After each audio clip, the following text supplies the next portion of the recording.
Selamat datang kembali di channel Lelah Nonton. Kali ini kita bakal ngebahas serial All of Us Are Dead episode 4. Serial terbaru yang berkisah tentang merebaknya wabah virus zombie pada sebuah SMA. Para murid yang terperangkap pun harus berjuang untuk kabur jika tak mau terinfeksi dan berubah menjadi buas.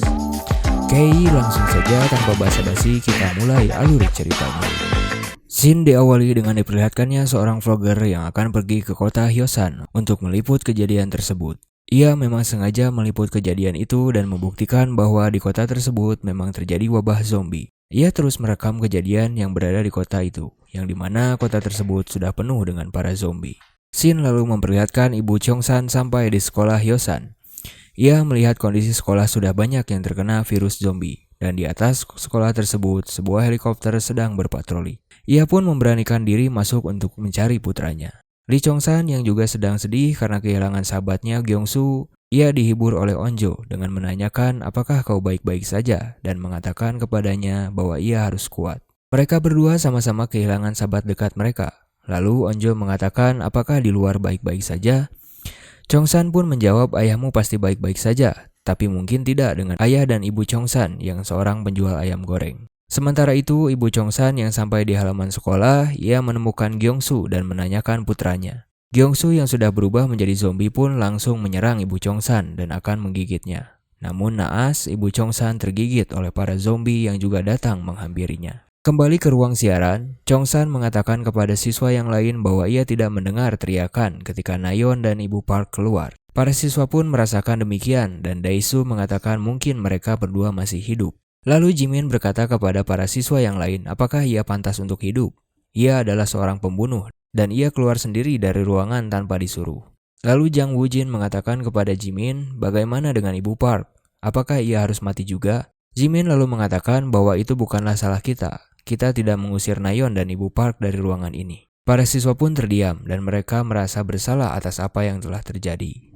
Lalu tiba-tiba Lee Soo mengatakan kepada para siswa apakah tidak ada yang mau pergi ke toilet. Para siswa pun juga merasakan hal yang sama dengan Lee Soo. Scene lalu memperlihatkan Eunji dan Cholso yang berada di atas gedung sekolah.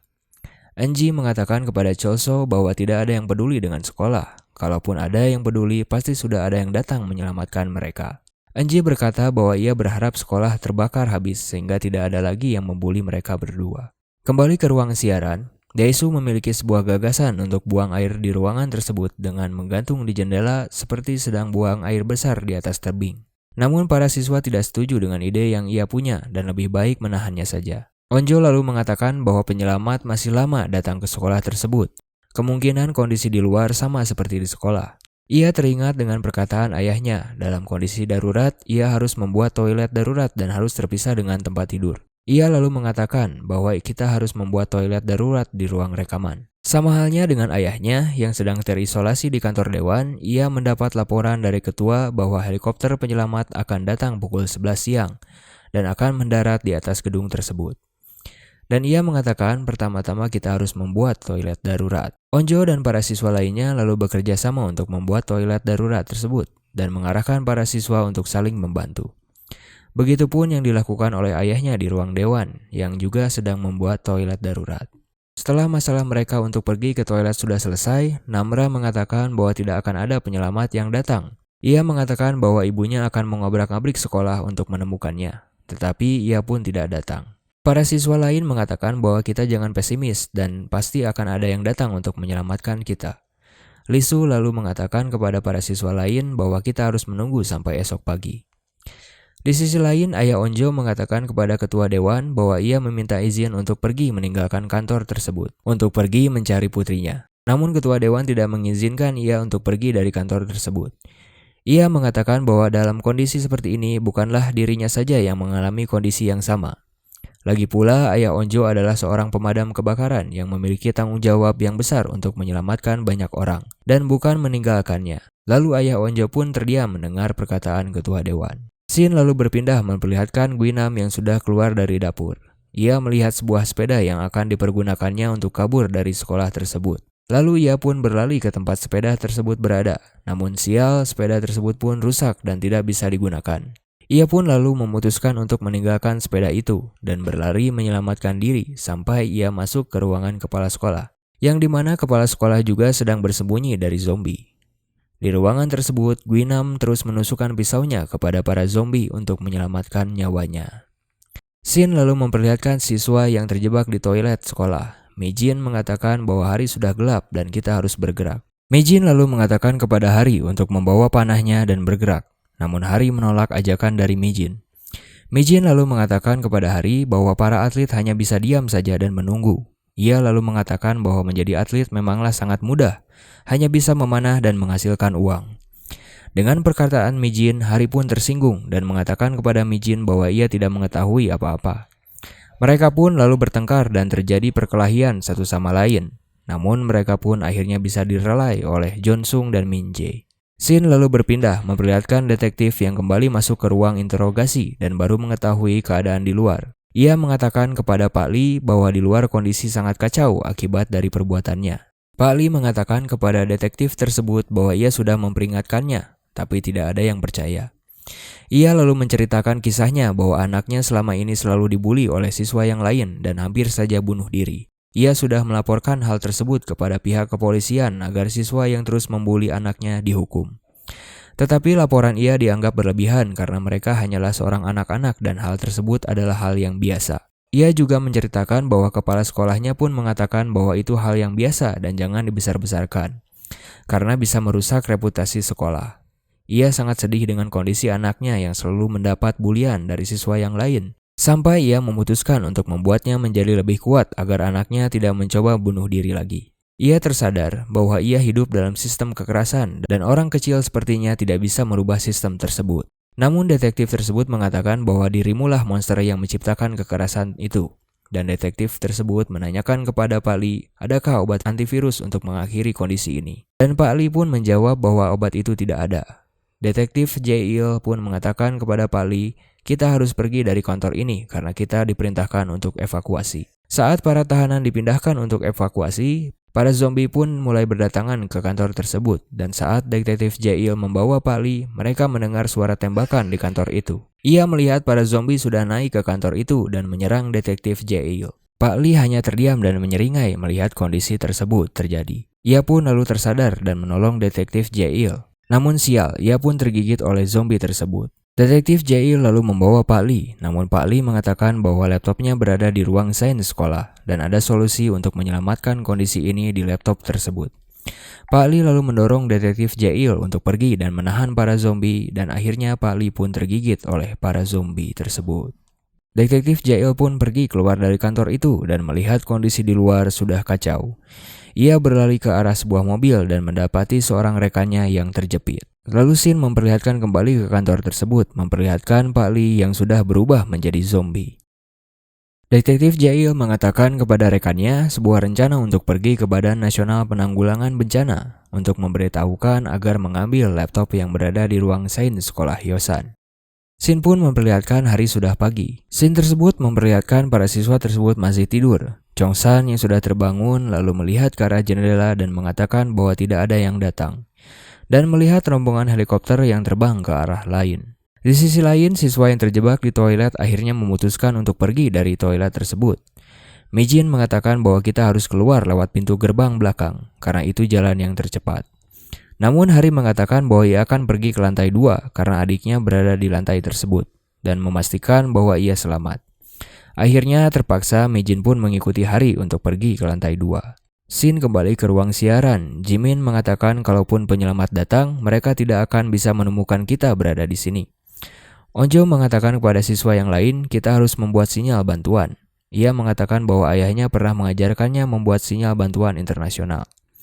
Lalu Namra mengatakan kepada siswa yang lain bahwa kita tidak akan bisa bertahan di ruangan ini. Kita tidak memiliki makanan dan minuman, dan manusia tidak akan bertahan lama dengan itu, dan kita pasti mati jika kita tidak melakukan apapun.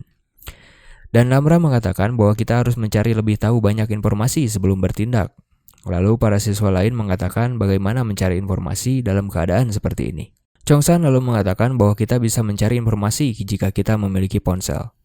Dan ia mengatakan bahwa kita bisa mendapatkan ponsel di ruang guru. Di sisi lain, Eunji marah kepada Choso bahwa ia baru diberitahu videonya akan terunggah otomatis ketika jam 9 tepat. Guinam mengatakan kepada Choso untuk membawakan sejumlah uang kepadanya jika video tersebut tidak mau diunggah. Enji mengatakan ia lebih baik mati kemarin, namun Choso mengatakan bahwa tidak ada gunanya kalau ia mati. Orang-orang juga akan melihat video tersebut. Enji lalu memutuskan untuk mencari ponsel itu. Ia lalu memutuskan untuk turun dari atas gedung tersebut, namun Choso menahannya. Namun Enji tetap bersikeras untuk mencari ponselnya. Kembali ke ruang siaran, Chongsan memutuskan untuk pergi ke ruang guru dengan jalan menyusuri tembok gedung dan ditemani oleh Lee Su. Sampai mereka di sebuah ruangan yang penuh dengan zombie, mereka pun lalu menahan untuk melewat dan memikirkan rencana untuk melewati kelas tersebut. Mereka pun lalu melewati kelas tersebut dengan cara menggelantung di tembok. Scene kembali ke kisah Enji yang turun mencari ponsel Guinam. Ia pun tertangkap oleh para zombie dan tergigit olehnya. Ketika ia sedikit lagi sampai ke ruang guru, dan teriakan Enji pun terdengar oleh Chongsan dan Lee Su. Chongsan yang sampai ke ruang guru melihat bahwa di ruangan tersebut, guru-guru sudah menjadi zombie. Saat Enji digigit oleh para zombie, tiba-tiba para zombie melepaskannya dan membiarkannya ia lewat begitu saja. Ia pun lalu masuk ke ruang guru. Chongsan dan Lee Su pun juga masuk ke ruangan tersebut. Mereka melihat Enji sedang memecahkan satu persatu ponsel siswa yang berada di ruangan itu. Saat Enji menghancurkan ponsel satu persatu, virus tersebut pun mulai menyebar ke tubuhnya dan ia pun melihat ponsel Guinam yang ternyata videonya sudah terupload ke internet. Ia tetap terus menghancurkan ponsel-ponsel itu, sampai ia menyadari bahwa ada Chongsan dan Lee Su di ruangan tersebut, yang akan mengambil ponsel yang terlempar. Enji lalu mendatangi mereka untuk mengambil ponsel itu, namun Lee Su melempar Enji sehingga ia terbentur ke lemari. Chongsan menyadari bahwa ponsel yang ia ambil sudah rusak dan kembali mencari ponsel yang lain. Chongsan lalu menyuruh Lee Su untuk pergi terlebih dahulu dan ia akan menyusulnya. Chongsan pun keluar ruangan tersebut, berlari ke lorong sekolah. Sementara itu, Guinam yang tertidur di ruangan kepala sekolah menanyakan kepadanya apakah ia bisa menyetir sebuah mobil dan menyuruhnya untuk mengambil mobilnya yang berada di parkiran. Namun Guinam menolak suruhan dari kepala sekolah. Kepala sekolah dan Guinam sama-sama melihat pisau yang Guinam bawa dan saling berebut satu sama lain. Guinam mengatakan bahwa mereka harus pergi keluar bersama karena Guinam membutuhkan sebuah perisai untuk melindunginya. Kembali ke ruang Enji yang tersadar dari pingsannya akibat terbentur ke lemari. Ia pun terbangun, namun yang anehnya ia sudah tergigit oleh zombie tetapi masih saja sadar. Scene lalu berpindah ke ruang dewan yang bersiap-siap akan pergi ke atas gedung kantor itu. Mereka bekerja sama untuk menahan para zombie dan Ayah Onjo memiliki rencana untuk menahan para zombie dengan menyemprotkan air ke para zombie tersebut. Saat yang lain sampai di atas, mereka menemukan pintu yang menuju ke ruangan atas terkunci. Lalu salah satu politisi tersebut turun melaporkan kondisi pintu di atas. Ayah Onjo lalu menyuruh rekannya yang satu lagi untuk naik membantu. Ayah Onjo terus menahan sendiri para zombie yang akan naik, sementara rekannya yang satu mencoba membuka pintu tersebut. Sialnya bagi Ayah Onjo, air yang ia gunakan untuk menahan para zombie pun mati, dan para zombie menyerangnya. Saat pintu terbuka dan para dewan pergi keluar, rekannya melihat Ayah Onjo berjalan ke atas. Ia mengira bahwa Ayah Onjo sudah menjadi zombie, namun ternyata tidak. Ia selamat dari serangan para zombie. Akhirnya mereka pun sampai di atap gedung tersebut dan akhirnya mereka selamat. Di sisi lain, Chongsan yang berlari dari ruang guru dan mencari tempat untuk menyelamatkan dirinya dari serangan zombie, ia pun sampai ke ruangan kepala sekolah. Saat ia masuk, ia mendapati Guinam sedang mengikat kepala sekolah. Chongsan lalu mengatakan kepada Guinam apa yang sedang ia lakukan. Chongsan lalu mengancam Guinam dengan merekam kejadian tersebut dan akan dilaporkan ke polisi. Chongsan lalu mengatakan kepadanya bahwa Guinam adalah seorang pecundang. Saat Guinam mendatangi Chongsan, tiba-tiba kepala sekolah berlari untuk kabur, namun Guinam lalu menusukkan pisaunya ke leher kepala sekolah itu. Ia lalu berusaha mengambil ponsel yang dipegang oleh Chongsan. Namun Chongsan berhasil kabur dari ruangan tersebut. Guinam lalu mengejar Chongsan dan ia akhirnya melemparkan pisau yang ia pegang ke arah Chongsan. Berakhir sudah episode 4 dari serial All of Us Are Dead ini. Ikuti terus bagaimana kelanjutan dari kisah para siswa SMA Hyosan yang berjuang untuk hidup. Tetap di channel Lelah Nonton.